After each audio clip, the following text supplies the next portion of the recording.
दोस्तों, आजकल न्यूज में देख रहा हूं कि सबसे ज्यादा ये चर्चे के विषय बना हुआ है कि भारत में फिर से लॉकडाउन लगने वाली है। क्या ये तथ्य सही है या गलत है? अगर गलत होगा तो भी मुझे बताइएगा कमेंट करके, अगर सही होगा तब भी कमेंट करके बताइएगा। अगर कहाँ तक ले सही है और कहाँ तक ले गलत है वो भी कमेंट करके बताइए कि भारत सरकार के सब क्या चल रहा है, क्या सही है क्या गलत है। ठीक है ना। एक नरेंद्र मोदी जी का एक भाषण आया, उसमें बोल रहे हैं कि कोरोना के टाइम में जैसे स्थिति थी उस स्थिति को हम लोग झेले हैं, हम लोग इस स्थिति को जैसे बनाए हुए जो स्थिति था उसको हम लोग निकले हैं, ऐसे स्थिति आ सकती है। ठीक है ना। हम लोग धैर्य और साहस द्वारा इस स्थिति को हम लोग को पार करना है। जो दिक्कत आ रही है हमारे देश में उसको हम धैर्य द्वारा इस स्थिति को निर्वाहन करना है, पार करना है। तो उसी में सबसे ज्यादा देख रहा हूँ कि ये लोग निर्णय बता रहे हैं कि भारत में लॉकडाउन लगने वाली है। मेरे तथ्य के हिसाब से लॉकडाउन तो नहीं लगेगी, लॉकडाउन तो मेरे हिसाब से तो नहीं लगेगी, लेकिन उस जैसा माहौल हो सकती है। उस ऐसा माहौल क्यों मैं बोल रहा हूँ, क्योंकि जितने जो आयल आती है वो भारत के से अन्य देशों से आती है। भारत में गैस भी होता है, वो भी अन्य देशों से आती है भारत में। क्योंकि आपको मालूम है कि गल्फ के देशों में वहां पे लड़ाई हो रही है सबसे ज्यादा, क्योंकि इजराइल और ईरान और साथ में आप देख ही रहे हैं अमेरिका, ये तबातोड़ एक दूसरे पे ये लोग बमबारी कर रहे हैं। अब बमबारी इतना कर दिए कि युद्ध थमने का नाम नहीं ले रहा। अगर युद्ध नहीं थमेगा तो हमारे देश में जो पेट्रोल आती है वो कहाँ से आएगी,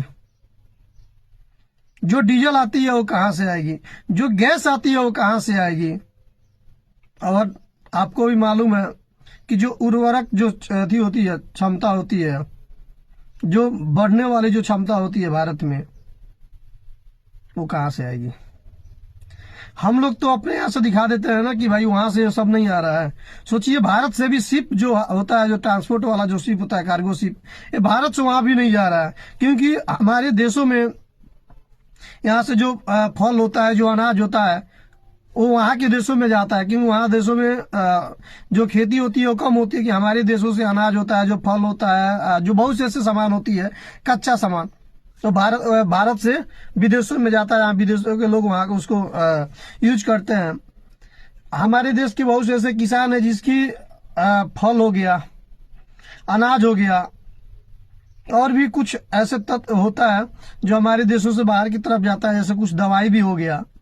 ये अधिकतम जगह ट्रांसपोर्ट में जो पोर्ट होती है, बंदरगाह होती है, वहां पे फंसा हुआ है, ट्रांसपोर्ट में फंसा हुआ है कि ये सामान वहां पे नहीं पहुंच रहा है। बहुत से ऐसे कपड़ा हो गया जो भारत से कपड़ा वहां पे जाता है, ये सब फंसा हुआ है। अधिकतम कंपनियां जो है वो कंपनियां चल नहीं रही है, क्योंकि वहां पे अधिकतम कंपनियां में गैस के लिए चाहिए, फर्टिलाइजर के लिए चाहिए। फर्टिलाइजर जो बाहर से ही आता है अपने देशों में, अधिकतम जो केमिकल होता है उधर से ही आता है अपने देशों में। ये सब सोचिए कि इस स्थिति में अपने को मान लीजिए नहीं, हम लोग सहनशीलता अपने ऊपर नहीं बरतेंगे, अगर हम लोग अफवाहों में नहीं पड़ेंगे तो हम लोग का कुछ हो सकता है। लेकिन हम लोग थोड़ा सा भी अफवाहों में पड़ेंगे तो एक दूसरे को हंगामा करेंगे, एक दूसरे को बवाल करेंगे, दूसरे को हम लोग उसको दिमागी मानसिकता भरेंगे तो हम लोग के लिए दिक्कत हो सकता है। तो 100 में 100% गारंटी है। तो हम बस यही बात बोलना चाहता हूं, जो मोदी जी भाषण दिए तो एक ही बात बोले हैं कि ऐसे संकट की स्थिति आ सकती है, हम लोग को सहनशीलता बरतना चाहिए। हम लोग इस संकट को भी पार करेंगे, लेकिन पार करेंगे। और ज्यादा आप लोग अफवाह में मत पड़िए, और जो अपडेट रहेगा मैं अपडेट अपने वीडियो के माध्यम से आपको दूंगा। जय हिंद दोस्तों, थैंक यू।